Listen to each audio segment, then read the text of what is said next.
continuera et de toute façon mettra les slides à disposition des personnes présentes pour aller jusqu'au bout de la présentation, pour ceux, si jamais on dépasse un petit peu, pour ceux qui n'auraient pas pu rester jusqu'au bout. Et voilà, on essaiera de tenir évidemment les délais, mais il se peut que voilà, on dépasse un petit peu, on voulait vous prévenir. Donc on va commencer sans plus tarder sur donc ces 3 ans de RGPD. Est-ce que vous voyez mon écran? Je vais partager mon écran. Pas encore, mais ça ne saurait tarder. Voilà. Normalement, là, c'est bon. Voilà, c'est bon. Parfait. Là, cette présentation, donc, sur 3 ans de RGPD, date d'anniversaire de l'application du Règlement général pour la protection des données, va donner lieu à d'abord un petit rappel de la doctrine du CEPD, de la doctrine de la CNIL, mais très brièvement, juste pour que vous ayez en tête les référentiels qui ont été publiés récemment, qui sont intéressants. Puis on va revenir sur l'ensemble des décisions marquantes qu'on va se partager avec Nicolas pour faire un petit bilan de fin de synthèse de l'ensemble de ces décisions et voir ce qu'on doit en retirer. Tout d'abord, l'activité du CEPD, eh bien, elle a été, comme vous le savez, elle a été assez riche sur ces dernières années. Donc le CEPD qui est venu remplacer le groupe de l'article 29, Working Party 29, donc ce CEPD a notamment pour mission de construire la doctrine commune des autorités de protection des données au sein de l'espace économique européen à travers de différents types de documents, les lignes directrices, les avis, les recommandations. Donc depuis 2018, un certain nombre d'avis et de lignes directrices du groupe de l'article 29 ont été endorsés, ont été validés par le CEPD. Ce sont des textes fondateurs importants à avoir en tête. Donc, lorsque vous aurez communication du support, chacune de ces thématiques renvoie à la recommandation ou à la ligne directrice du groupe de l'article 29 qui a été donc validé par le CEPD et qui concerne le consentement, la notion de consentement, de transparence, de profilage, de notification de violation, de failles de sécurité, droit à la portabilité, l'analyse d'impact, la notion de délégué à la protection des données personnelles et celle d'autorité chef de file. Par ailleurs, le CEPD a adopté 22 lignes directrices et 4 recommandations avec essentiellement, voilà, celles qu'on a retenues, ce sont celles relatives d'abord à la notion de traitement géographique. C'est la ligne directrice 3-2018 qui est intéressante en ce qu'elle rappelle ce qu'il faut entendre par critère d'établissement. C'est une notion qui n'est pas clairement définie dans le RGPD. Et donc, par cette ligne directrice, le CEPD rappelle que l'établissement suppose l'exercice effectif et réel d'une activité au moyen d'un dispositif stable dans le cadre d'activités qui sont en lien avec l'activité du responsable de traitement. L'un des critères qui est pris en compte, c'est le fait de savoir s'il y a une recette fiscale qui est collectée sur le territoire en question, et que le traitement ait lieu ou non dans l'Union. En fait, quand il passe par le biais d'un établissement au sens de l'article 3.1 du RGPD, il y a lieu de faire application du RGPD du fait de l'existence de cet établissement. Les autres critères qui sont pris en compte, en plus du lieu d'établissement, sont celui du ciblage, avec le fait de savoir si des offres de biens ou de services sont proposées à des personnes dans l'Union européenne et notamment pour Internet, le fait de savoir s'il y a un suivi des comportements de ces personnes. C'est un autre donc critère qui est pris en compte dans le cadre de la détermination du lieu de l'application du RGPD à une entité, que celle-ci soit établie sur le territoire de l'Union européenne ou pas. Et le dernier, c'est le droit la prise en compte du droit international public, pardon, mais ça concerne essentiellement les ambassades et les consulats, donc on ne va pas trop s'appuyer là-dessus. Donc ça, c'est une des lignes directrices, je pense, importantes à garder en tête. De même, toujours sur cette notion de traitement géographique, les lignes directrices relatives aux dérogations prévues à l'article 49. Comme vous le savez, l'article 49 du RGPD prévoit un certain nombre de cas dans lesquels la mise en place de mécanismes de protection type clause contractuelle type ou BCR ou autre instrument juridique, ou le fait de transférer une donnée vers un pays considéré comme avec un niveau de protection adéquate, n'est pas nécessaire dans l'hypothèse où on rentre dans un des cas d'exception prévus par l'article 49. Pour mémoire, ces exceptions sont notamment le fait qu'il y a un consentement qui est explicite pour le transfert, avec une information sur les risques liés au dit transfert, ou lorsque ce transfert est nécessaire à l'exécution du contrat, étant rappelé que ce transfert doit rester uniquement occasionnel, mais également nécessaire, c'est-à-dire avec un lien étroit entre le transfert et la finalité du contrat, soit pour un motif d'intérêt public, c'est-à-dire lorsque c'est juridiquement obligatoire, soit c'est nécessaire pour la constatation, exercice ou la défense d'un droit, par exemple dans le cadre d'une enquête pénale ou administrative, ou lorsque c'est nécessaire à la sauvegarde des intérêts vitaux. Étant rappelé, ce qui est important dans cette ligne directrice de garder en tête, c'est qu'il faut évidemment cette base légale de traitement, donc l'un des cas d'exception visés par l'article 49, sachant que c'est d'interprétation stricte puisqu'on est sur des exceptions, mais qu'il est nécessaire néanmoins de respecter l'ensemble du chapitre 5 du RGPD sur les conditions de traitement des données personnelles, évidemment. Une autre ligne directrice qui paraît importante, c'est celle relative au traitement au sens de l'article 6 du RGPD, c'est-à-dire celle qui est nécessaire à l'exécution du contrat. On revoit donc cette notion nécessaire à l'exécution du contrat. Lorsqu'il y a un traitement qui est nécessaire à l'exécution du contrat au 6 de l'article 6.1b, non pas pour faire un transfert de données, mais en termes de licéité de traitement, de base légale. Là aussi, ces lignes directrices sont instructives au regard en fait du traitement qui est fait sur Internet, en fait, lorsqu'il y a une fourniture de services en ligne.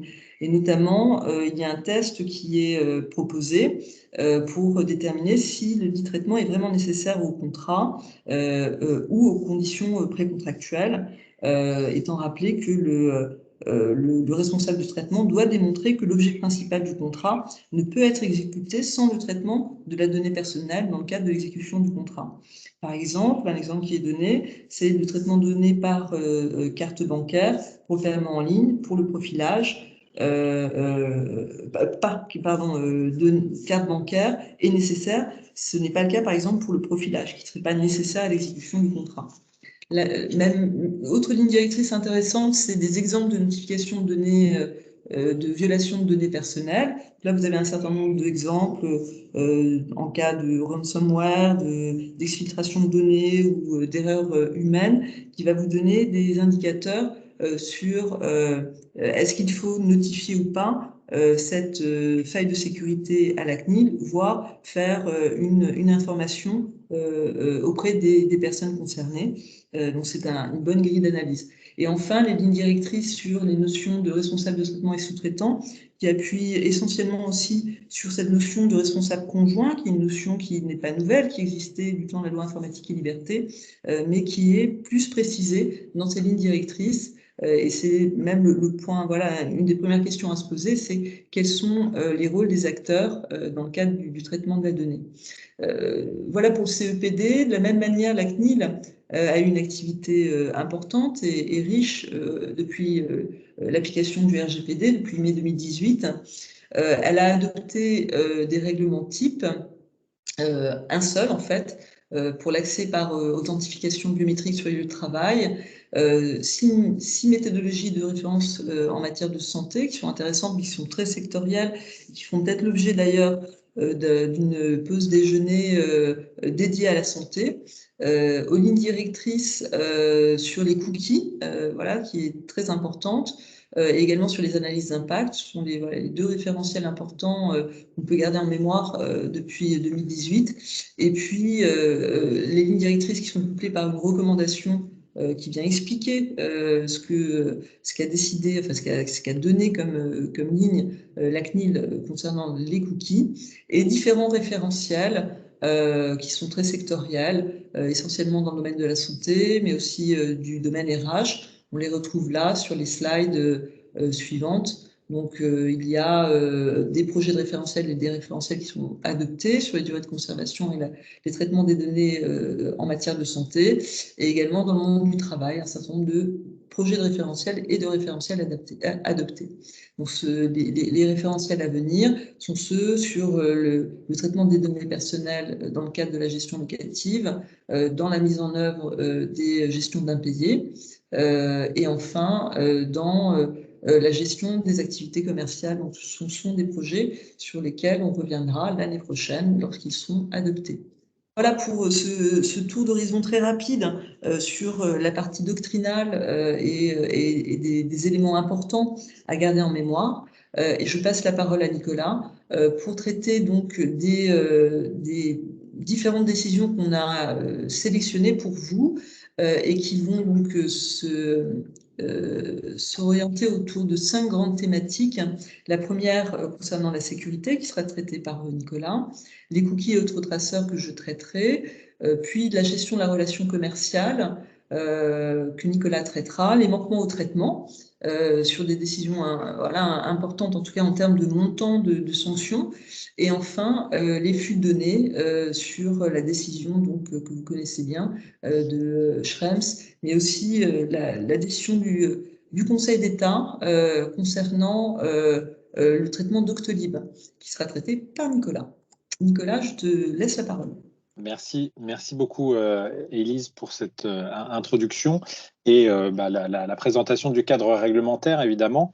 Alors, on présuppose, bien entendu, que vous êtes toutes et tous déjà familiers des grands concepts du RGPD, responsable de traitement, sous-traitant, données personnelles, etc. Donc, évidemment, on ne revient pas sur ces notions. La première grande thématique, en effet, sur laquelle on souhaitait vous apporter un éclairage sur les décisions de la CNIL, c'est la thématique de la sécurité des traitements. Alors, encore une fois, comme vous l'a dit Élise, vous aurez à l'issue de ce webinaire accès à la présentation intégrale. Donc, vous pourrez creuser ensuite chaque décision si certaines vous intéressent davantage. On ne va pas pouvoir traiter toutes les décisions. En tout cas, sur les décisions concernant la sécurité des traitements, je vais m'apesantir un petit peu sur certaines des décisions qui sont sur cette slide, notamment la décision Sergic, qui remonte maintenant un petit peu, puisqu'elle a quasiment 2 ans bientôt, mais qui est à nouveau d'actualité, puisqu'elle a été confirmée par le Conseil d'État en novembre dernier. Donc, elle avait effectivement fait l'objet d'un recours. Sergic, c'était une société, enfin c'est toujours une société de promotion immobilière qui propose notamment et qui gère des logements à la location notamment et à la vente, et qui avait mis en place une plateforme permettant aux candidats locataires pour un appartement de télécharger des justificatifs pour monter un dossier pour porter candidature pour un logement. Et donc, parmi ces justificatifs, il y avait évidemment des documents assez sensibles, des avis d'imposition, des copies de cartes d'identité, parfois même des jugements de divorce, des extraits de comptes bancaires, etc. Et un internaute, un utilisateur du site s'est aperçu un jour, en 2018 je crois, que en modifiant simplement l'URL du site, la fin de l'URL, en modifiant, qui se terminait par un numéro, eh bien, il avait pu accéder aux informations et aux documents d'autres candidats locataires. Il suffisait simplement de changer le numéro de l'adresse URL, ce qui évidemment constitue une faille de sécurité importante. L'internaute a évidemment signalé à la société cette faille, puis à la CNIL en déposant une plainte.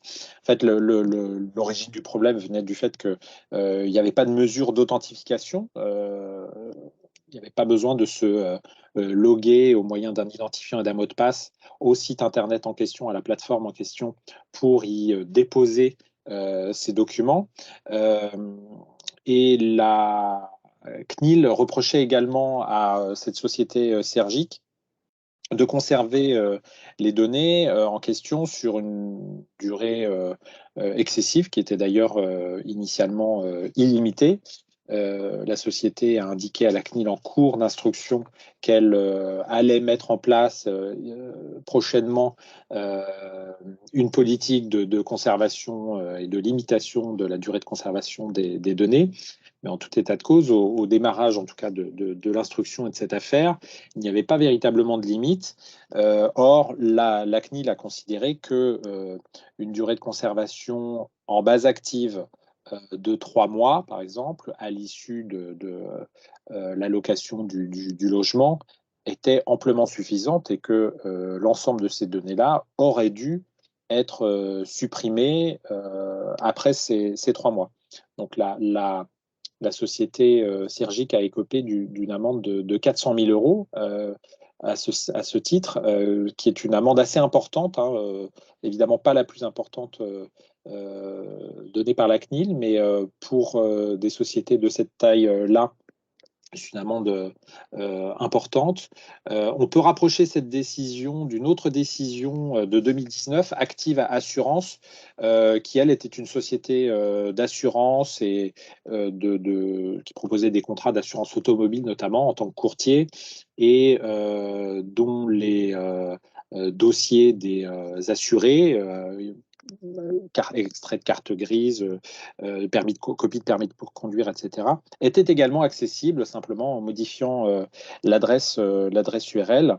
Alors, ce qui était un petit peu cocasse dans cette décision Active Assurance, c'est que pour pallier cette faille et essayer de la corriger, la société Active Assurance avait mis en place des mots de passe pour accéder à l'espace, mais en imposant un mot de passe constitué de la date de naissance de l'assuré.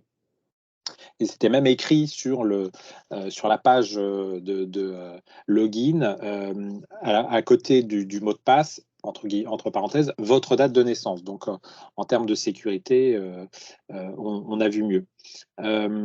Une autre décision intéressante et elle beaucoup plus récente, puisqu'elle date du mois de janvier dernier, qu'on appelle la décision credential stuffing, puisque les personnes concernées, enfin le responsable de traitement et le sous-traitant concerné n'ont pas été publiquement nommés par la CNIL. Ce que l'on sait en revanche, c'est que la CNIL les a sanctionnés de 2 amendes, 150 000 euros pour le responsable de traitement et 75 000 euros pour le sous-traitant, pour ne pas avoir suffisamment protégé les données qu'ils détenaient contre des attaques dites de credential stuffing. Une attaque de credential stuffing, pour ceux qui ne le savent pas, c'est une attaque qui permet qui utilise plutôt des listes de couples identifiant mots de passe qui ont fuité sur Internet, qui ont été volés par ailleurs et violés. Et donc, c'est une attaque qui permet d'interroger en masse avec ces couples identifiant mot de passe tout un tas de sites Internet jusqu'à ce que ça fonctionne, puisqu'on part du principe, et on ne vise personne en particulier, mais on part du principe que beaucoup d'internautes utilisent souvent le même couple pour plusieurs sites, le même couple identifiant mot de passe. Et donc, si on a par ailleurs ce couple-là, les pirates l'essayent sur d'autres sites, et parfois, voire même souvent, ça passe. Et la société le responsable de traitement avait identifié cette faille, ce risque, avait même subi déjà des attaques de ce type et avait eu comme approche d'essayer de développer un outil en interne qui permettrait d'identifier, enfin de détecter ces attaques et puis de les bloquer à la source. Sauf que le développement de cet outil-là a pris plus d'un an et quand dans l'intervalle, elle n'avait pris aucune mesure, ni elle ni son sous-traitant, pour tenter d'éviter ou de limiter en tout cas l'impact de ces attaques. Et c'est ce qui leur a été reproché par la CNIL. Alors, qu'aurait-elle pu faire? Bien, par exemple, prendre des mesures assez simples, soit un CAPTCHA, ça vous avez certainement vu ça par ailleurs, et vous connaissez certainement, c'est ces méthodes d'authentification par reconnaissance d'image, par l'œil humain. Ça paraît très simple, mais en réalité, c'est une technique qui donne encore pas mal de travail aux robots et aux pirates, et qui finalement est une bonne technique encore aujourd'hui de sécurisation d'un identifiant. Il y a une autre technique qui, elle, est beaucoup plus euh, simple encore, c'est la limitation des requêtes, c'est-à-dire que à partir du moment où une même requête est envoyée à partir d'une même adresse IP un certain nombre de fois, eh bien, on bloque le compte, l'accès au compte pendant quelques minutes ou quelques heures même, euh, ce qui permet d'éviter justement ces attaques groupées par des robots. Voilà, pour des décisions concernant la France, il y a également des décisions intéressantes à l'étranger. Je citerai rapidement une décision de l'autorité britannique du mois d'octobre dernier, qui est marquante déjà par le montant de l'amende qui a été infligée à British Airways, en l'occurrence, puisque l'amende était de 20 millions de livres sterling, à la suite d'une attaque qui avait abouti à la fuite de données concernant 400 000 clients, y compris des données de cartes bancaires. L'ICO, l'autorité britannique, reprochait à British Airways de ne pas avoir suffisamment sécurisé ces données-là, et aussi, et ce n'est pas la moindre des fautes, d'avoir mis 2 mois à se rendre compte de cette fuite de données. Ce qui évidemment dénotait d'un manque de préparation, d'un manque d'alerte de la part de l'ICO, de la part de British Airways, pardon. Ce qu'on peut retenir en résumé de ces décisions, les enseignements qu'on peut en tirer, ils sont de plusieurs ordres. D'abord, en termes de sécurité, la CNIL recommande d'adopter des mots de passe et d'imposer à ses clients des mots de passe dits robustes. Alors, ce que recommande la CNIL, c'est un mot de passe composé de 12 caractères, dont une majuscule au moins, une minuscule au moins, un chiffre et un caractère spécial. Alors, on peut penser effectivement que ce type de mot de passe très long et donc par essence un petit peu difficile à retenir pour la personne est un petit peu difficile à mettre en place. Néanmoins, c'est ce que recommande la CNIL. À défaut, elle recommande d'adopter des mots de passe à minima de 8 caractères, ce qui est beaucoup plus facile à retenir, avec au moins 3 des 4 éléments cités, majuscules, minuscules, chiffres et caractères spécial, mais de doubler ce mot de passe de 8 caractères par une autre mesure complémentaire de sécurité, type CAPTCHA. Et puis, 3 autres enseignements pour éviter que vous vous retrouviez dans la situation de Sergic, Active Assurance et consorts. Empêcher, au moment du développement du site Internet, empêcher le référencement de ce site Internet-là et des pages personnelles contenues sur le site Internet. Ça se fait au moyen de petits fichiers texte très simples. Enfin, les développeurs informatiques le savent très bien. Donc, on peut déjà éviter que ces pages-là se retrouvent référencées, ce qui était arrivé dans certains cas.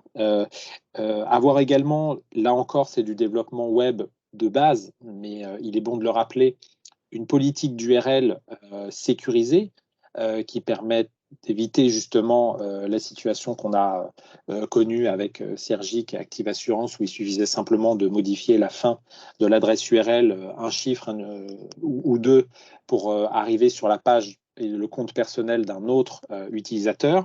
Et puis aussi et surtout, un archivage rapide, régulier des données, pour que, dans l'hypothèse où une fuite de données se produirait malgré les mesures mises en place, que cette fuite soit la plus minime possible et concerne le moins de données possible.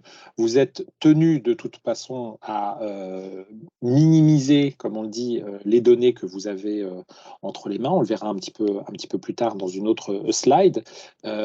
Mais dans tous les cas, non seulement il s'agit d'une obligation effectivement au titre du RGPD, mais c'est en plus une forme de mesure de sécurité supplémentaire, puisque en ne conservant vraiment qu'un minimum de données, vous limitez évidemment le risque pour vos utilisateurs, vos clients, vos prospects, de voir leurs données fuiter, ce qui est une expérience, je vous le confirme, assez désagréable pour les responsables de traitement, surtout lorsqu'ils sont sanctionnés par la CNIL. Je repasse la parole à Élise pour la slide suivante et le thème suivant sur les cookies et les autres traceurs. Merci beaucoup, Nicolas.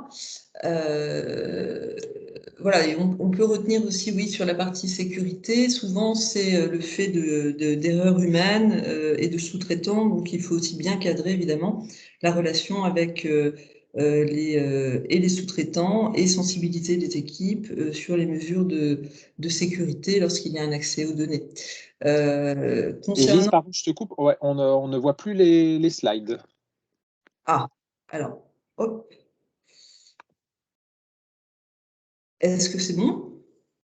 Ça devrait l'être dans une minute, dans une seconde même, c'est bon. Alors, parfait, merci. Donc, pour une autre thématique importante, ce sont les cookies qui ont fait l'objet de plusieurs décisions de la CNIL très importantes. 3 entités ont été visées par la CNIL au titre de la gestion des cookies, à savoir Carrefour. 2 décisions ont été prononcées de la même date contre Carrefour et Carrefour Banque. Google également, Google Irlande et Google États-Unis. C'est une décision intéressante parce qu'elle va également aussi donner beaucoup d'informations sur la position de la CNIL concernant son rôle dans le cadre de traitement et des cookies, des sanctions qu'elle peut prononcer et de la détermination du responsable de traitement, et la décision Amazon. Concernant d'abord Carrefour, les 2 décisions Carrefour sont très intéressantes et on y reviendra un peu plus tard parce qu'elles apportent beaucoup d'enseignements sur d'autres aspects et pas uniquement sur la partie cookie. Mais en tout cas, sur la partie cookie, donc la CNIL a procédé à un contrôle en ligne le 24 mai 2019 et a pu constater que des cookies étaient installés de façon automatique dès l'arrivée sur la page d'accueil. 39 cookies étaient concernés, dont 3 cookies Google, à savoir les cookies GID, GA et GAT. Ces cookies permettant un recoupement avec des données issues d'autres traitements que celles pour poursuivre la finalité simplement de Analytics. Et ce qui est intéressant dans cette décision, c'est que la CNIL rappelle que dans la mesure où ces cookies permettent, pour des finalités différentes, notamment pour de la publicité personnalisée, d'avoir une connaissance précise des centres d'intérêt, mais aussi des pages visitées, et donc de permettre un meilleur affichage de publicité ciblée, eh bien, il y avait nécessité d'avoir un recueil de consentement au titre des cookies installés et aussi une meilleure information. Donc, dans cette décision, la CNIL nous enseigne que les finalités n'étant pas exclusivement celles de faciliter la communication par voie électronique et n'étant pas strictement nécessaires à la fourniture des services, ces cookies auraient dû être soumis à un consentement. Du fait de l'ampleur des personnes concernées, à savoir 1,7 million de visiteurs, et de la gravité du fait des modalités d'exercice de droit et de dépôt de cookies qui n'étaient pas respectées, la personne arrivant donc sur la page avec un banc de cookies existant, hein, mais en ayant une installation de cookies sans action supplémentaire de la part de la personne et aussi une non prise en compte du droit d'opposition exercé par les personnes, la CNIL a infligé une sanction vis-à-vis tout d'abord de Carrefour France de 2,250 millions d'euros, donc 2 250 000 euros, et pour Carrefour Banque de 800 000 euros. Mais une fois de plus, bon, ces décisions ne concernent pas uniquement la partie cookies et concernent également d'autres manquements qu'on verra un peu plus tard. Cependant, la CNIL a également pris en compte la parfaite coopération et les efforts importants pris par ces deux entités pour se mettre en conformité. Et également le fait qu'aucun avantage financier n'a été retiré du fait de la mise en œuvre de ces cookies. Donc ça, c'est pour le premier enseignement de la décision Carrefour, qu'on retrouve également dans la décision Google. Alors, cette décision Google ne s'intéresse pas uniquement à la partie cookie. Elle concerne donc le site web google.fr avec une première question qui est celle de la compétence matérielle et la compétence territoriale de la CNIL en matière de cookies. La CNIL considère tout d'abord qu'elle est matériellement compétente car la directive de 2002, donc e-privacy, qui fait l'objet, comme vous le savez, de discussions et qui devrait aboutir à l'adoption d'un règlement, le règlement e-privacy qu'on attend, a d'ores et déjà été transposé par la CNIL dans la loi informatique et liberté à l'article 82.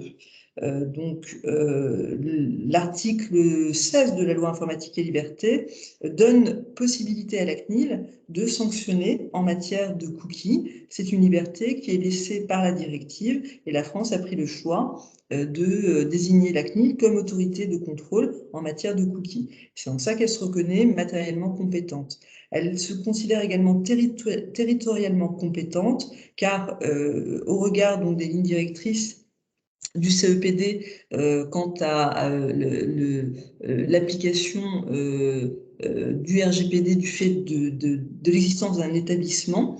La CNIL considère qu'il y a bien un établissement qui est situé en France et du fait de la corrélation entre l'exécution des traitements et les instructions données par Google Irlande, il y a bien une matérialisation des manquements qui est effectuée sur le territoire français. Elle considère également que le mécanisme de guichet unique n'est pas applicable en l'espèce, car on n'est pas sur une problématique RGPD, mais sur une problématique liée à la directive e-privacy. Donc, elle écarte le mécanisme de guichet unique, sachant que c'était l'Irlande qui était considérée comme, l'autorité de contrôle irlandaise considérée comme guichet unique des traitements. L'autre point intéressant de cette décision, c'est le fait de savoir si Google Irlande était co-responsable de traitement avec la maison mère située aux États-Unis.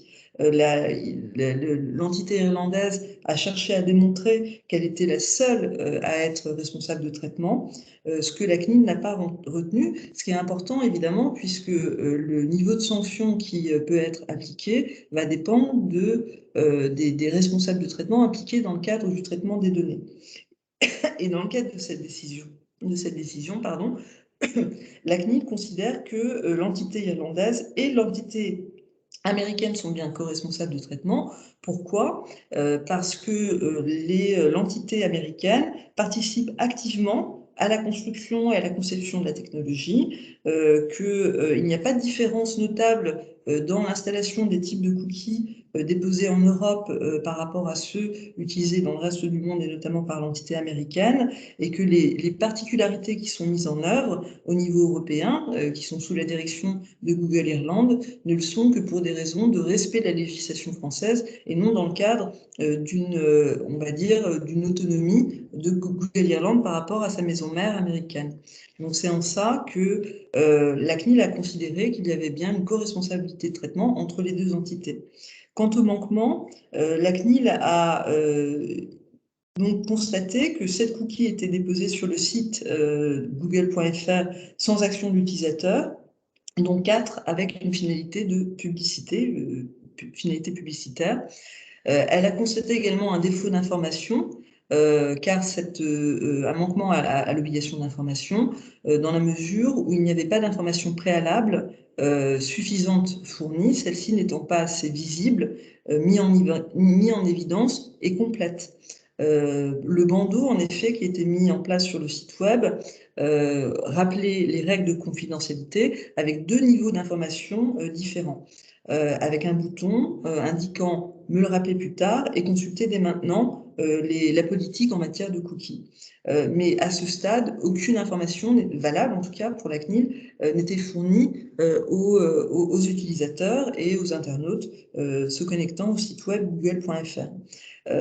La CNIL a constaté également que lorsque on cliquait sur « Consulter maintenant » les règles en matière de protection de données, il n'y avait qu'une information générale donnée et que l'information fournie en bas de bandeau n'était pas suffisante sur les finalités poursuivies. Donc cette décision est intéressante au titre de l'information qui doit être fournie en matière de traitement de données, ce premier niveau d'information qui doit être fourni dès l'arrivée sur un site web par une mention claire sur les finalités poursuivies et la possibilité d'avoir plus de détails en cliquant sur le lien dédié et qui donne un détail des finalités et également des autres responsables de traitement avec lesquels les données peuvent être partagés, ces fameux partenaires qui doivent être listés dans cette console, dans cette CMP, la console de management du consentement. Et surtout, là où la CNIL a sanctionné Google, c'est du fait que les cookies à finalité publicitaire étaient installés et déposés sans consentement, malgré et restaient installés malgré un retrait du consentement, donc ce retrait n'étant pas effectif. Pour l'ensemble de ces manquements, la CNIL a condamné l'entité américaine à 60 millions d'euros d'amende et 40 millions pour l'entité irlandaise.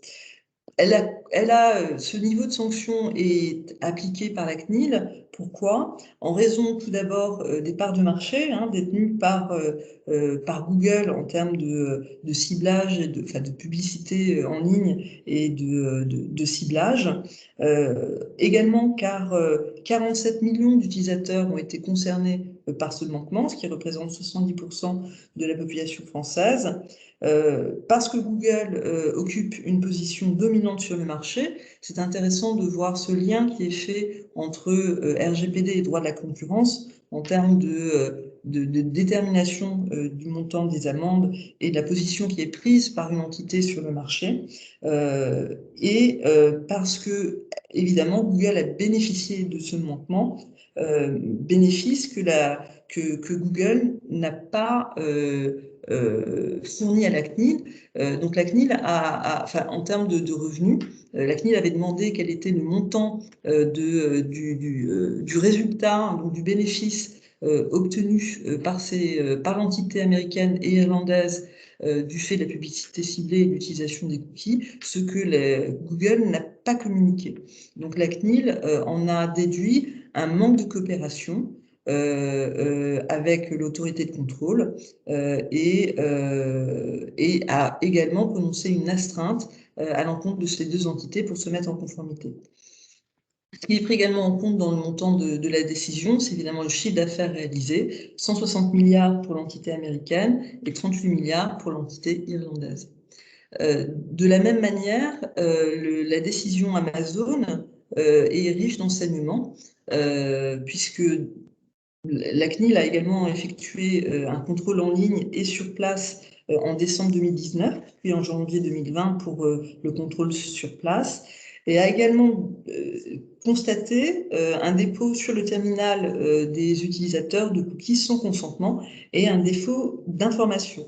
Le bandeau cookie d'Amazon étant le suivant: en utilisant ce site, vous acceptez notre utilisation des cookies pour offrir et améliorer les services. Ce qui a été considéré comme une information incomplète pour la CNIL. La description générale et approximative des finalités n'était pas suffisante pour les internautes pour avoir un niveau d'information satisfaisant au titre de l'utilisation des cookies déposés. Donc, la CNIL considère que ce bandeau n'est pas complet, n'est pas conforme, et elle considère également que les bandeaux, l'utilisation des cookies sur les sites de partenaires dans le cadre des annonces publicitaire en ligne ne comporte pas ce bandeau cookie et cette information, ce qui fait que les internautes ne sont pas informés de l'utilisation de cookies au profit d'Amazon lorsque un utilisateur visite le site d'un partenaire d'Amazon. Donc la sanction prononcée est également édifiante, elle est extrêmement importante, puisque la CNIL a sanctionné Amazon à 35 millions d'euros d'amende, avec une astreinte de 100 000 euros par jour de retard pour se mettre en conformité et pour avoir un bandeau cookie et un non surtout dépôt des cookies sans consentement préalable des personnes concernées. Ça, c'est un test qui est très facile à faire pour la CNIL à distance, de vérifier que les sites Internet sont conformes, puisqu'elle n'a pas besoin de se déplacer, elle peut le faire à partir de ses bureaux. Quant au niveau de la sanction, elle est justifiée par le fait qu'il y a une vingtaine de sociétés qui sont impliquées dans la publicité personnalisée à laquelle Amazon participe. Ce manquement a concerné 300 millions d'identifiants sur 9 mois, donc elle prend en compte le niveau de personnes concernées et la durée du manquement, et pour un chiffre d'affaires de 7,7 milliards d'euros au niveau mondial. Et évidemment, la société a tiré un avantage financier important. On voit la différence entre les sanctions prononcées par la CNIL par rapport aux autres autorités européennes, dans la mesure où, en Espagne, par exemple, un bandeau non conforme pour la société Iberia a donné lieu à une sanction de 30 000 euros d'amende. Quant au site jubel.be pour l'autorité belge, elle n'a donné lieu qu'à un montant de 15 000 euros. Ces deux sociétés s'étant plaintes du niveau de sanctions subi du fait du non-respect de la réglementation en matière de cookies. Donc, pour mémoire, une petite slide pour vous rappeler tout l'historique des lignes directrices et recommandations en matière de cookies, qu'on vous laissera analyser. Mais à date, en tout cas, au niveau français, on a des lignes directrices qui sont claires en matière de gestion des cookies, qui datent du 17 septembre dernier et qui rappellent, par des exemples pratiques données dans les recommandations de la CNIL sur ce qu'il est souhaitable de faire en termes d'information et de gestion du consentement. Deux exemples de bandeaux cookies vous étant fournis. Je passe maintenant la parole à Nicolas pour la gestion de la relation commerciale. Merci beaucoup. Merci beaucoup, Élise. Je compléterai simplement ce que tu viens de dire en indiquant que ce matin, la CNIL a annoncé avoir adressé la semaine dernière une vingtaine de mises en demeure à différents organismes, notamment des acteurs, je cite, des acteurs internationaux de l'économie numérique, suivez mon regard, et plusieurs organismes publics aussi au sujet de leur politique de cookies, en indiquant que, en principe, refuser des cookies doit être aussi simple que de les accepter. Et donc, ces organismes-là ont un mois pour se mettre en conformité. Donc, comme elle l'avait annoncé le mois dernier, la CNIL a effectivement commencé dès le mois dernier des vérifications en ligne pour vérifier justement le respect de ces lignes directrices et commence d'ores et déjà à envoyer des des mises en demeure. Donc, cela confirme le fait qu'on le savait déjà, hein, mais qu'il s'agit d'un sujet effectivement vraiment d'actualité et très sensible. Alors, sur la gestion de la relation commerciale, je vois que le temps passe, je vais à nouveau essayer d'aller assez vite, mais il y a beaucoup de décisions là encore, tout aussi intéressantes les unes que les autres. La première d'entre elles, c'est une décision récente, PerformClick, qui est... alors, PerformClick, c'est une toute petite entreprise, hein, c'était 2 salariés, un chiffre d'affaires de l'ordre de 100-150 000 euros annuellement, donc c'est vraiment ce qu'on peut considérer comme une TPE. Elle a malgré tout fait l'objet d'une procédure de sanction par la CNIL. L'histoire de cette société-là, c'est une société qui gère, c'est une société qui gère des campagnes publicitaires pour le compte d'annonceurs. Elle avait acquis en 2015 plusieurs listes de données, enfin des bases de données de 17, l'une de 17 millions d'utilisateurs, de personnes, et une autre de 3 millions. Donc en gros, il y avait 20 millions de personnes concernées. Et donc, elle faisait de la prospection commerciale par email auprès de ces sociétés-là. Ce qui lui était principalement reproché, c'était de ne pas avoir été en mesure, au moment du contrôle, dans le cadre de la procédure, de justifier du consentement des personnes à figurer dans cette liste, ou du moins à recevoir des prospections par email de la part de cette société-là, qui s'était retrouvée en 2020 en 2019, pardon, avec 163 000 signalements sur la plateforme Signal Spam, qui est une plateforme partenaire de la CNIL. C'était donc l'émetteur, sur cette période, l'émetteur de courrier électronique le plus signalé par les internautes français, ce qui évidemment a attiré fortement l'attention de la CNIL, qui, en contrôlant et en vérifiant évidemment sur pièce l'organisation de cette société, a donc noté que d'une part, elle était tout à fait incapable de démontrer qu'elle avait obtenu le consentement des internautes, puisque lorsqu'elle avait acquis cette liste, cette base de données, elle ne s'en était pas préoccupée. Il y avait également un problème on en parlait tout à l'heure, de minimisation des données. Et de durée de conservation. Alors, minimisation des données, notamment dans la mesure où elle ne faisait que des campagnes par email, des campagnes de prospection par email. Elle détenait les numéros de téléphone des personnes concernées, ce qui ne lui était d'aucune utilité, puisqu'elle ne faisait pas de démarchage téléphonique. Et donc, la CNIL l'a sanctionnée notamment pour cette raison-là, parce qu'elle conservait des numéros de téléphone dont elle ne se servait absolument pas. Il y a un autre point qui a été assez longuement évoqué dans cette décision-là. C'est une question qu'on a souvent de la part de nos clients sur la durée de conservation des données de prospects notamment. La durée, vous le savez sans doute, recommandée par la CNIL, c'est 3 ans après la manifestation, on va dire, d'un intérêt de la part de l'internaute pour les produits et services de l'entreprise. Et cette société-là, PerformClick, avait considéré que la simple ouverture d'un email qu'elle avait envoyé à un internaute constituait une manifestation d'intérêt et donc faisait recourir à nouveau à un délai de 3 ans de conservation des données. La CNIL a indiqué dans sa décision que la simple ouverture d'un email ne pouvait raisonnablement pas constituer la manifestation d'un intérêt pour les produits et services, puisque parfois ça se fait de manière automatique. La CNIL est très très précise, hein, donc elle explique dans sa décision, par exemple, il suffit de supprimer un email pour se retrouver sur l'email suivant et donc ouvrir par erreur ou automatiquement cet email-là. Donc c'est absolument pas une preuve d'intérêt pour les produits et services. Et donc, ce n'est pas suffisant pour considérer qu'on peut conserver 3 ans de plus les données de la personne ou des personnes concernées. La CNIL reprochait également à PerformClick d'insérer en bas de ses emails de prospection une mention d'information très incomplète. Là aussi, c'est un sujet récurrent au quotidien.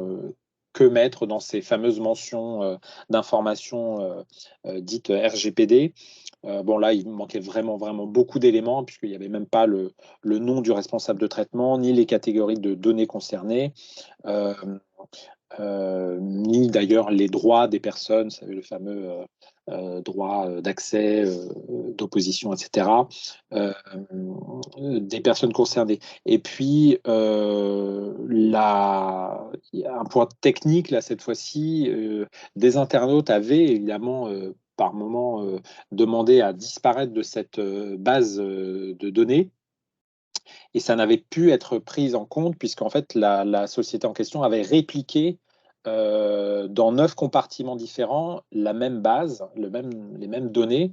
Donc, un internaute qui recevait un email de prospection commerciale au titre d'un compartiment était éventuellement sorti de ce compartiment-là, mais figurait à nouveau dans les 8 autres compartiments. Donc, ça rendait totalement inefficace le droit d'opposition des personnes concernées. Alors, compte tenu de la taille de l'entreprise, la CNIL n'a émis qu'une sanction de 7 300 €. Pour une société comme celle-ci, c'était à peu près l'équivalent de son bénéfice net sur l'année passée. Donc, ça constituait une sanction jugée suffisante. La décision Nestor est elle aussi intéressante. Vous connaissez peut-être cette société-là de livraison de repas sur le lieu de travail, donc qui vraiment cible les professionnels essentiellement.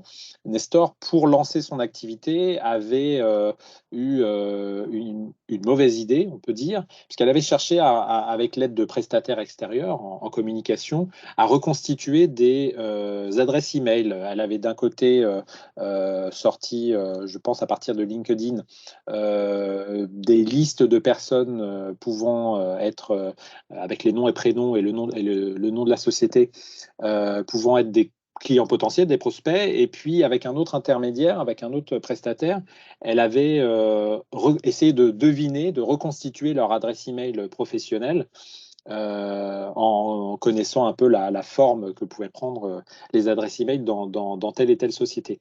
Et donc, elle avait, à force de ses efforts, constitué une base de plus de 600 000 prospects auxquels elle a adressé des emails très régulièrement pour leur annoncer le menu de la semaine, en considérant que c'était son intérêt légitime de collecter ces informations-là. Donc, elle s'était évidemment, elle avait évité de demander le consentement des personnes concernées. Elle se basait sur son intérêt légitime en disant que son intérêt, c'était de devenir le numéro 1 français de la livraison de repas à domicile, au bureau, pardon, et que dès lors, c'était son intérêt légitime de constituer cette base de données-là. Évidemment, elle a dû détruire sa base de prospects à la suite de cette procédure, sachant qu'il y avait d'autres points intéressants dans cette décision-là. Pas de réponse aux demandes d'accès qui lui avaient été accordées, inefficacité également des demandes d'opposition pour diverses raisons liées à une mauvaise organisation, et puis une politique de confidentialité imprécise qui mentionnait simplement que les données collectées pouvaient être transmises à des partenaires sans plus de précision. Alors, la CNIL n'exige pas nécessairement qu'on donne nommément le nom de tous les partenaires auxquels les données sont susceptibles d'être transmises, mais à minima la typologie de partenaires. Et puis en termes de sécurité, là c'est une autre thématique, mais Nestor, qui voulait vraiment multiplier le nombre d'utilisateurs et de comptes créés, permettait la création d'un compte avec un mot de passe constitué d'un seul caractère, ce qui évidemment en termes de sécurité était plus qu'insuffisant. Je passe sur la décision Futura, on y reviendra peut-être si on a le temps, mais la décision Spartoo est, à mon sens, vraiment très intéressante. Spartoo, vous connaissez également certainement, vente en ligne de chaussures, je crois, et de vêtements peut-être aussi. Décision de l'été dernier, le mois de juillet. Spartoo, on lui reprochait notamment ce qui n'est n'est pas la première fois que ça arrive, d'enregistrer systématiquement et intégralement l'ensemble des conversations téléphoniques qui avaient lieu au service client. Alors, ça posait un problème à double titre. D'une part parce que, enfin à triple titre même, d'une part parce que les salariés étaient eux aussi systématiquement enregistrés. Alors la finalité du traitement, c'était justement l'évaluation des salariés, mais la CNIL a indiqué à Spartoo que dans la mesure où seul techniquement, matériellement plutôt, il n'était pas possible d'écouter qu'un superviseur écoute l'intégralité des conversations de l'intégralité des opérateurs. En réalité, il écoutait une conversation d'un opérateur par semaine. Donc, il n'y avait absolument pas lieu de conserver l'intégralité et d'enregistrer même l'intégralité de ces conversations. Donc, ça posait un problème vis-à-vis des salariés. Ça posait un problème vis-à-vis, évidemment, des clients enregistrés, puisque non seulement ils n'étaient pas correctement informés du fait que leurs conversations étaient systématiquement et intégralement enregistrées, et puis il y avait des données bancaires, puisque les clients étaient amenés parfois à communiquer leur numéro de carte bancaire, y compris avec le code à 3 chiffres pour passer commande en direct au téléphone. Et donc, ces numéros de carte bancaire faisaient partie des enregistrements. Spartoo avait expliqué que c'était techniquement très compliqué pour eux de couper l'enregistrement au moment où le client communiquait son numéro de carte bancaire, mais évidemment, ça n'avait pas été considéré comme une raison suffisante. Je passe rapidement parce que l'heure tourne vraiment très vite. Les données étaient transférées à Madagascar vers le centre d'appel. Personne ne le savait, enfin en tout cas les internautes, les clients n'étaient pas conservés, n'étaient pas informés. Les données étaient conservées pendant une durée de 5 ans, alors que Spartoo disait elle-même qu'elle ne contactait plus les personnes au bout de 2 ans, donc elle n'aurait pas dû conserver les données au-delà de cette période de 2 ans.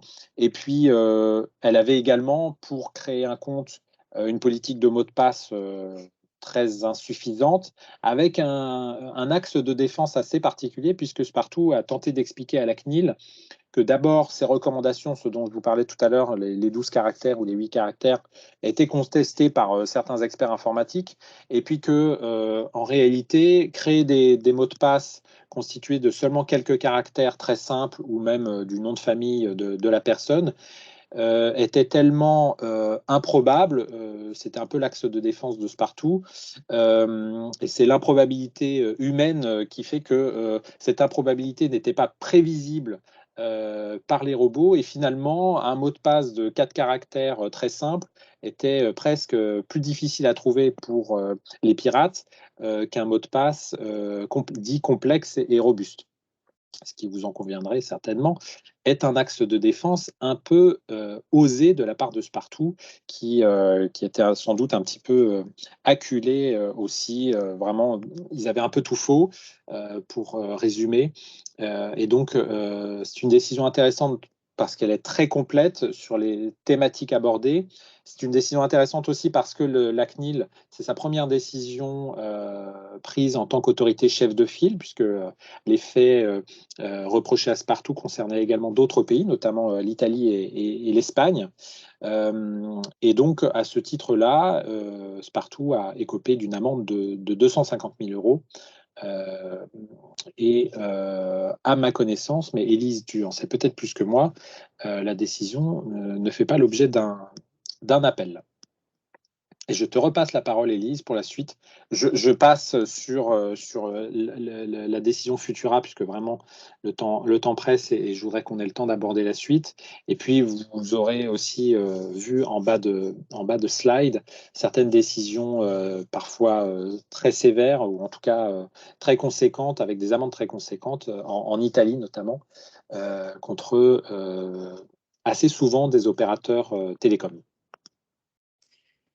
Merci Nicolas. Non, pas d'appel, pas que je sache en tout cas.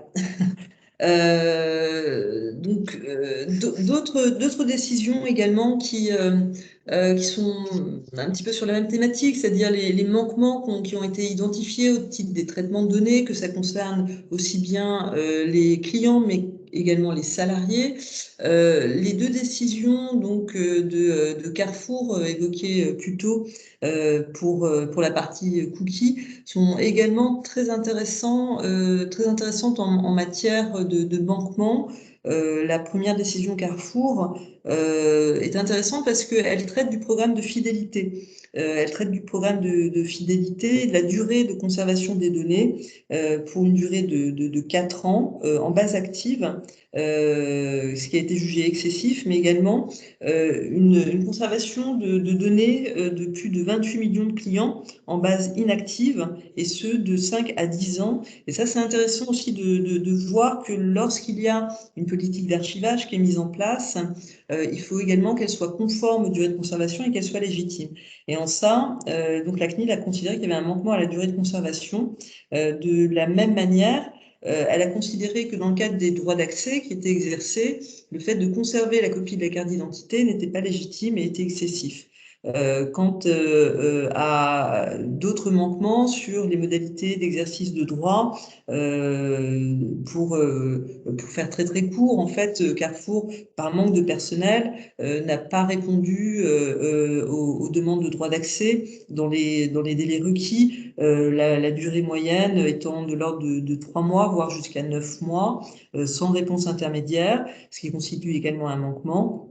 Et pour revenir sur cette histoire de programme de fidélité, la CNIL a considéré qu'il y avait un défaut d'information quant à la transmission des données qui étaient effectuées dans le cadre du programme de fidélité, et que le fait de fournir plusieurs niveaux d'information dans la politique de données qui s'appelait politique de données bancaires, qui n'était pas claire pour la CNIL, et dans les mentions légales qui renvoyait à cette politique de données bancaires, n'était pas un niveau d'information suffisant. Et pareil, au niveau du contenu de l'information, eh bien, le responsable de traitement était mal identifié, c'était pas la bonne entité. La base juridique n'était pas fournie pour tous les traitements. Les pays vers lesquels les transferts étaient effectués n'étaient pas complets, et les durées de conservation non déterminées. C'est intéressant, si vous deviez reprendre vos politiques de confidentialité, de vous assurer que vous êtes bien en conformité avec l'ensemble des préconisations qui ont été donc identifiées dans cette décision Carrefour. Et de la même manière, dans la décision Carrefour Banque, là, c'est le manquement qui a été identifié, c'est le fait que un client qui donc souscrivait à une carte bancaire dite carte passe et également au programme de fidélité était mal informé quant au transfert de données qui était fait à Carrefour France, en fait, qui était identifié comme Carrefour Fidélité, qui n'était pas une entité, donc manquement à l'obligation de loyauté du traitement des données. Et dans la mention d'information qui était fournie au moment de la case à cocher, il était indiqué que seuls les noms, prénoms et adresses email étaient transférés donc à cette autre entité qui était Carrefour Fidélité, mais il se trouve que plus de données étaient communiquées, notamment les adresses, numéros de téléphone et le nombre d'enfants. Donc à nouveau, information trompeuse et manquement à l'obligation de loyauté. Donc c'est et pareil, la CNIL a considéré que l'accès à l'information n'était pas facile, donc l'information n'était pas assez accessible, et que les intitulés étaient mal libellés et mal exprimés. Une autre décision intéressante, c'est la décision Union Trad. Union Trad, là c'est une problématique très différente. Puisque c'était dans le cadre d'une société en charge de traduction assermentée, donc sur la base de plusieurs plaintes qui ont été faites auprès de la CNIL, de la part de salariés, du fait d'une vidéosurveillance constante des salariés. 4 plaintes ont été déposées, ont donné lieu à d'abord une demande de la CNIL en octobre 2013, puis en 2016 de répondre aux manquements identifiés, de prendre un plan d'action pour s'y conformer, pour corriger les manquements. Suite à cette première injonction de la CNIL, de nouvelles plaintes ont été déposées en 2017, du fait toujours de la mise en place de caméras dans les salles de travail avec une surveillance constante, ce qui a donné lieu, de la part de la CNIL, à une mise en demeure, puis à un contrôle en février 2018. Et à l'occasion de ce contrôle, donc la CNIL a pu constater qu'il y avait 3 caméras dans le bureau des traducteurs qui filmaient 6 postes de travail et l'armoire où se trouvaient les documents en question. Donc la CNIL rappelle dans le cadre de cette décision que le fait de procéder à une surveillance constante des salariés n'est pas légitime, lorsque de la vidéosurveillance est mise en place, il est nécessaire d'abord d'informer les salariés, ce qui n'était pas fait. Il n'y avait pas de panneau non plus de signalement auprès du public du fait de la mise en place de ce traitement par voie de vidéosurveillance au sein des locaux, et le fait de filmer en permanence sans durée de conservation légitime, puisque les durées de conservation étaient de 60 jours, constituait autant de manquements, donnant lieu à une amende de 20 000 € et 200 € par jour de retard pour se conformer aux injonctions de la CNIL, sachant qu'un certain nombre de mesures aggravantes ont été prises en considération par la CNIL pour prononcer cette sanction, notamment le défaut de coopération, le fait que l'entité Uniontrad n'ait commencé à réagir qu'à compter de la communication du rapport de sanction et de la durée de la surveillance et de la sensibilité du traitement, puisque le fait pour un salarié d'être filmé en permanence dans le cadre de son activité est très, très attentatoire à la vie privée du salarié.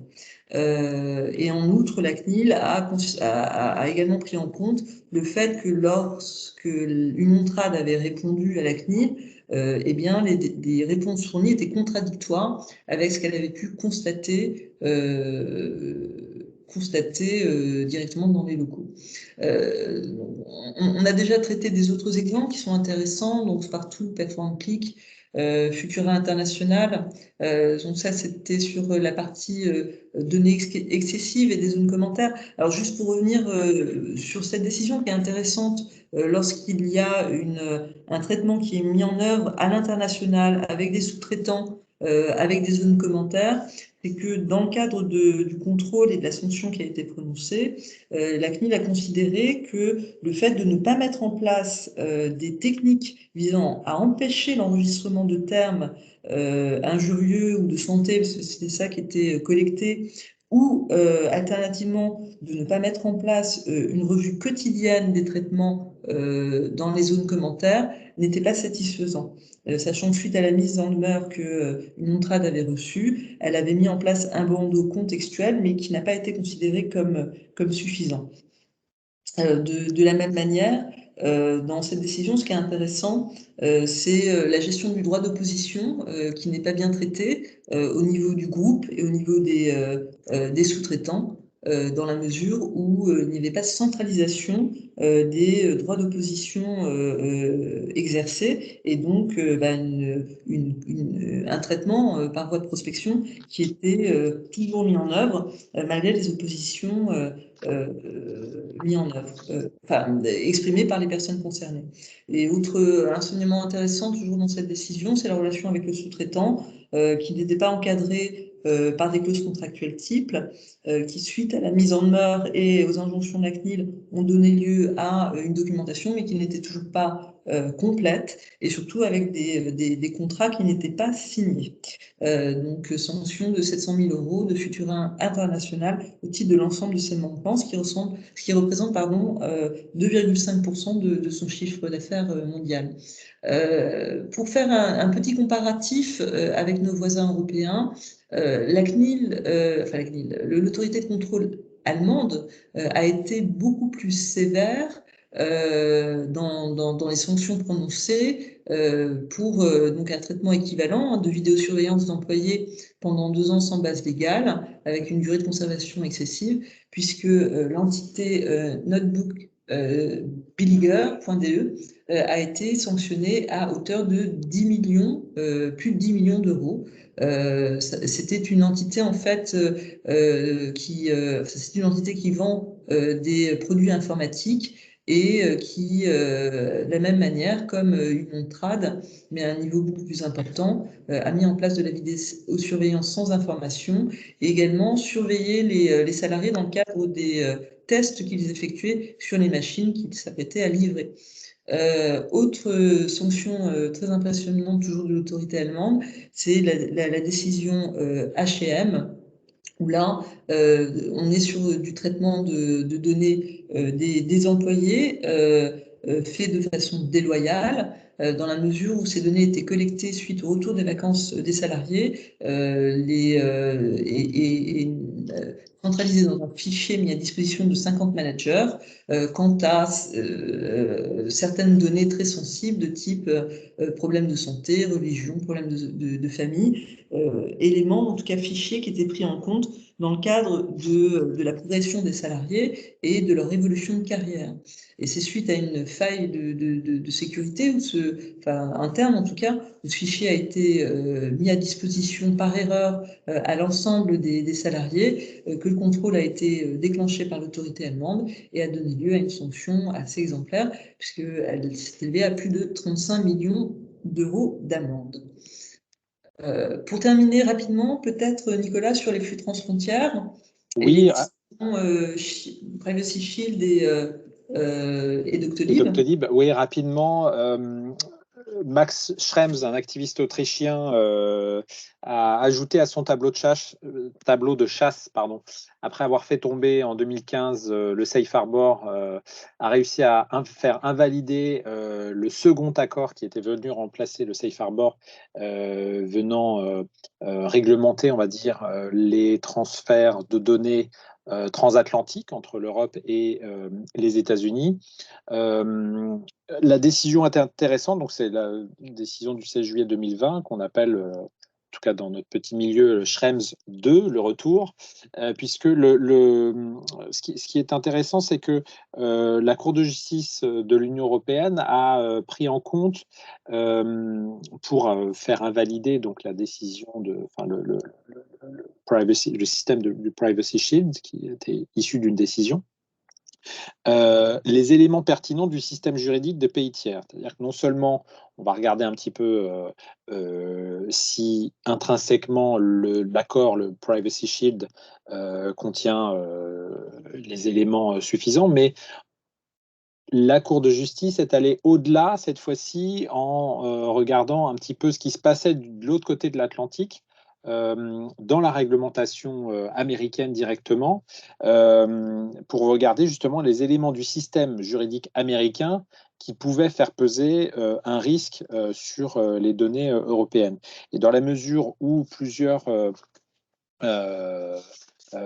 textes américains, notamment un texte qu'on appelle le FISA, le Foreign Intelligence Surveillance Act, et un décret présidentiel également, le 12-333, qui sont deux textes qui permettent de surveiller les données qui arrivent aux États-Unis, qui sont sur des serveurs américains, sans limitation, au strict nécessaire, comme l'exige la réglementation européenne, et puis avec des droits des personnes concernées qui étaient très limités, puisque difficile de s'opposer aux autorités américaines.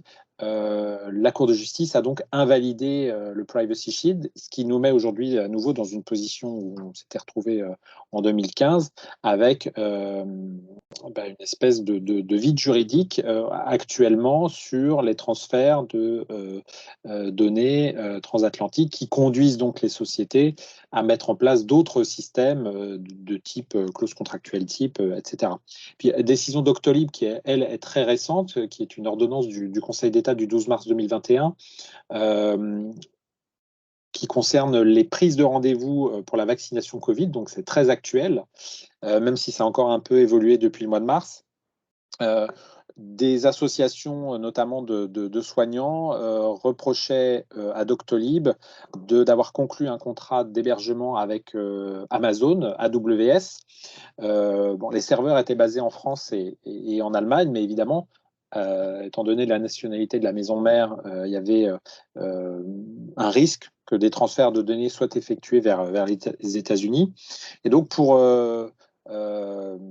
éviter d'invalider l'accord passé entre le ministère des Solidarités et de la Santé et Doctolib pour la prise de rendez-vous pour les vaccinations, ce qui aurait effectivement peut-être fait prendre à la France encore un peu plus de retard dans cette campagne.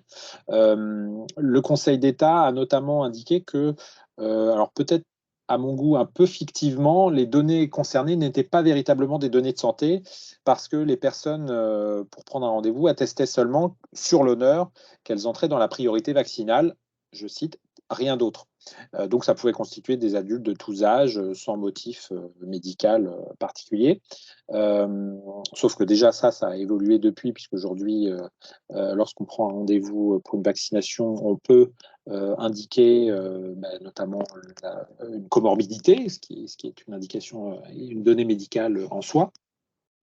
Et puis, donc l'ordonnance du Conseil d'État n'aurait peut-être pas été la même aujourd'hui, tel que les rendez-vous sont pris aujourd'hui, mais peu importe.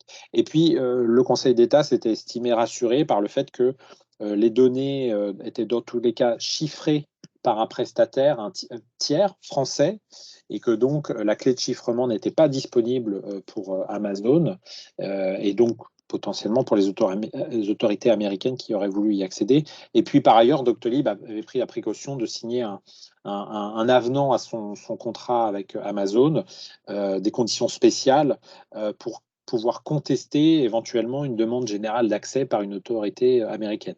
Bon. Dans les faits, on ne sait pas trop quel aurait pu être l'effet de cette clause-là, mais voilà, c'était le sens de la décision. Donc, le Conseil d'État a rejeté les recours contre Doctolib. Et Doctolib a pu continuer à organiser la prise de rendez-vous pour la vaccination.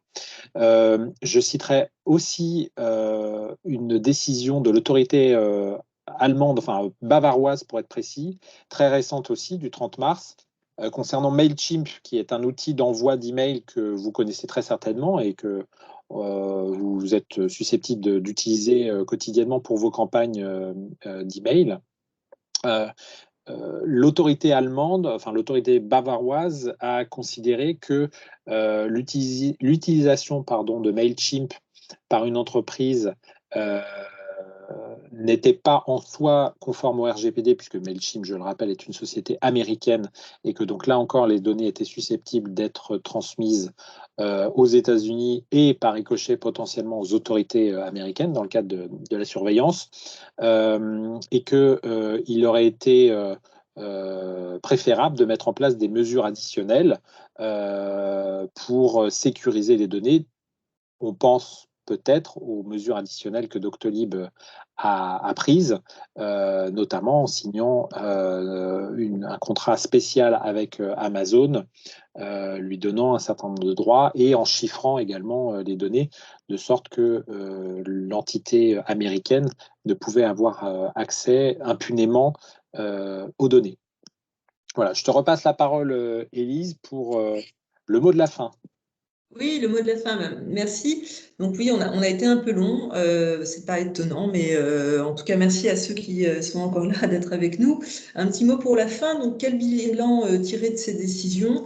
Le premier enseignement qu'on peut tirer, c'est l'analyse des critères qui sont pris en compte par la CNIL dans le montant des sanctions qui est prononcé. Vous vous en souvenez, antérieurement, les sanctions pécuniaires étaient proportionnées à la gravité du manquement et aux avantages tirés de ce manquement. Le RGPD est venu ajouter à ces critères d'autres critères, au nombre desquels figurent la nature, la gravité, la durée de la violation, savoir si la violation a été commise délibérément ou par négligence, les mesures prises pour atténuer le dommage subi par les personnes concernées, le degré de responsabilité du RT ou du SC, enfin du responsable de traitement du sous-traitant, les violations déjà commises, le degré de coopération avec l'autorité de contrôle, les catégories de données concernées, la manière dont l'autorité de contrôle a eu connaissance de la violation, le respect des mesures ordonnées, l'application des codes de conduite ou certification, et enfin, toute autre circonstance aggravante ou atténuante du type avantage financier obtenu ou les pertes évitées directement ou indirectement du fait de la violation. Donc, ce sont des critères qui sont importants, qu'on voit dans chacune des décisions, sont analysés par la CNIL, et on peut en tirer, à mon sens, au regard de l'ensemble des décisions qui ont été rendues à date, peut-être 7 clés de lecture qui sont intéressantes, à savoir que désormais, les décisions de la CNIL ne sont pas fondées uniquement sur un contrôle de la légalité, savoir s'il y a un manquement au RGPD, mais également sur un principe de conformité. Principe de conformité, ça veut dire, est-ce que l'entité a mis en place les mesures de façon à se prémunir des éventuels manquements qu'elle pourrait, qu'elle pourrait commettre, et quel est le plan d'action qu'elle a décidé pour se conformer au RGPD. Et on voit dans chacune des décisions, la CNIL prend en compte le fait que dès en fait les mesures de contrôle qui sont mises en place, eh bien certaines mesures sont prises de façon à se conformer au RGPD et en être parfaitement respectueux. La deuxième clé d'enseignement, c'est dans les décisions qui sont prises, la CNIL évalue à la fin en fait, de la procédure de contrôle et au moment de sa décision si un plan de correction a été mis en œuvre et s'il est complet. On a vu dans certaines décisions que certains manquements qui avaient pu être identifiés en début de contrôle ne l'étaient plus en fin de procédure au moment du prononcé de la sanction et ne constituaient plus une base, en tout cas, de sanction prononcée. L'autre élément qui est très fortement pris en compte par la CNIL, c'est le niveau de coopération de la société avec la CNIL. On a vu dans les décisions Google que le fait que Google ne communique pas, Google Irlande ne communique pas son niveau de bénéfice retiré du fait de l'exploitation des cookies à des fins notamment publicitaires, a été un facteur aggravant dans le niveau de sanction qui a été prononcé. Une autre clé de lecture intéressante, c'est que le Conseil d'État, lorsque donc un appel de la décision de la CNIL est fait par la partie, eh bien le Conseil d'État a que très rarement réformé la décision de la CNIL et donc se range à l'avis de la CNIL. Quant au niveau des sanctions, eh bien on a le sentiment qu'il est essentiellement quand même corrélé au niveau de chiffre d'affaires, et ce afin d'être dissuasif.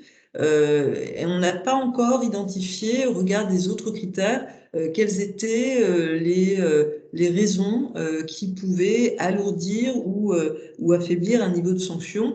Rappelez-vous les décisions Carrefour, où et Carrefour et Carrefour Banque ont été extrêmement coopératifs, ont corrigé tous les manquements qui ont pu être constatés, eh bien, a fait quand même l'objet de lourdes sanctions, hein, de 2 millions, plus de 2 millions d'euros d'un côté, 800 000 euros de l'autre, et certainement du fait eh bien, de la durée du manquement constaté et de l'ampleur, en fait, et également du chiffre d'affaires de l'entité.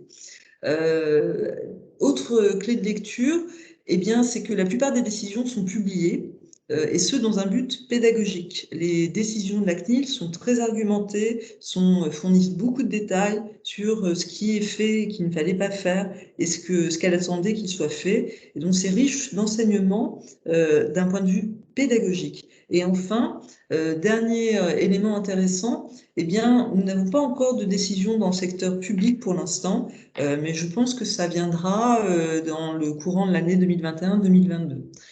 Donc, voilà, on en est au tout début, hein, des décisions RGPD. Ces décisions, elles sont pour l'heure au nombre de 14 sanctions, avec 49 mises en demeure, dont 3 mises en demeure publiques, et pour un montant total record de sanctions de 138 milliards 489 millions 130, je me trompe, 138 480 300 euros de sanctions, ce qui est voilà, un niveau extrêmement élevé au regard de l'ensemble des sanctions qui ont pu être prononcées au titre de l'année 2019, puisque ces données sont extraites du bilan de la CNIL, du rapport de la CNIL de 2020, pardon, de l'année 2020. Le nombre de plaintes a légèrement baissé. Il y a quand même près de plus de 13 000 plaintes faites en ligne sur le site de la CNIL et qui ont donné lieu. Ça aussi, c'est un élément qu'on a pu observer, c'est que la CNIL, sauf peut-être pour la partie cookie où elle s'est auto-saisie, la CNIL en fait se saisit lorsqu'elle est saisie soit de nombreuses plaintes comme Perform Click ou du fait de plaintes de personnes vulnérables ou pour des traitements qui sont très intrusifs en termes d'atteinte à la vie privée. Et c'est en tout cas c'est un point sur lequel il faut être attentif et à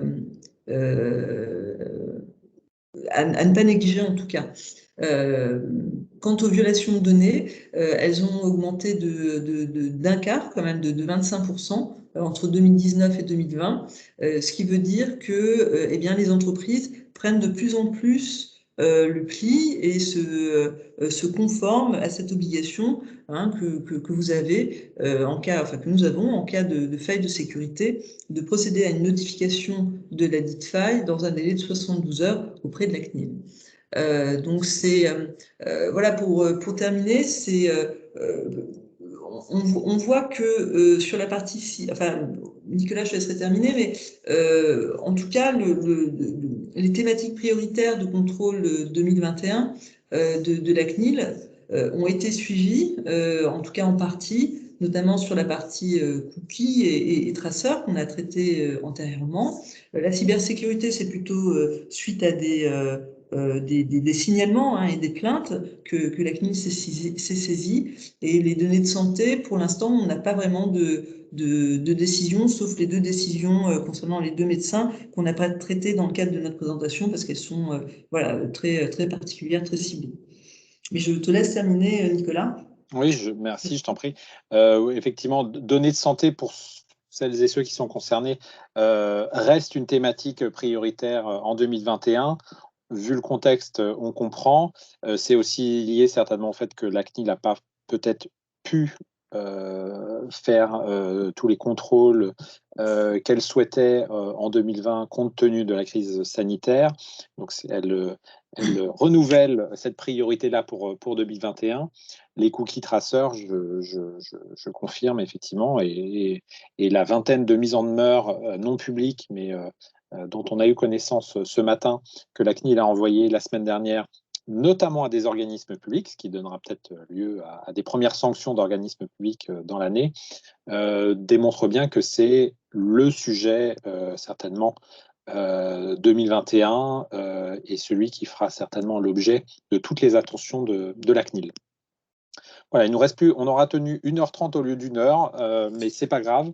On espère vous avoir intéressé pendant ces 30 minutes supplémentaires, malgré tout. Et puis, évidemment, Élise et moi sommes à votre disposition pour répondre à des questions, même postérieurement à ce webinaire. Il y a peut-être des questions. Hein. On peut peut-être laisser la parole Bien entendu. les courageux qui veulent rester avec nous. Est-ce que vous avez des questions, des interrogations, des remarques on vous écoute. Vous avez la parole.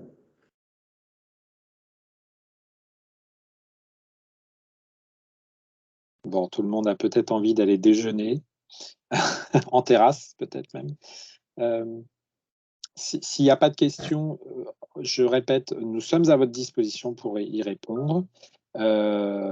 Ultérieurement, vous avez nos coordonnées, donc n'hésitez pas à prendre contact avec nous. On sera ravis d'échanger avec vous sur ces fameuses questions de données personnelles. Voilà. pour ceux qui sont intéressés, on a mis en place, voilà, n'hésitez pas, si vous êtes intéressé par notre newsletter, à nous le faire savoir. Et si vous voulez avoir accès à l'ensemble de ces décisions, qui font l'objet d'une analyse, décision par décision, pays par pays, en tout cas celles qui nous paraissent intéressantes, avec une synthèse des décisions et un bilan en termes de plan d'action, n'hésitez pas à nous le faire savoir. Vous avez sur notre outil une mise à disposition de cette analyse qu'on effectue tous les mois dans le cadre de notre newsletter. Donc, si vous n'êtes pas encore destinataire de notre newsletter, et que ça vous intéresse évidemment, vous êtes les bienvenus. Il suffit de nous le faire savoir et on verra évidemment avoir votre consentement avant de vous envoyer toute prospection beaucoup de communication. Ça va de soi. Eh bien, écoutez, merci vraiment à toutes et à tous d'être restés jusqu'au bout. Nous vous souhaitons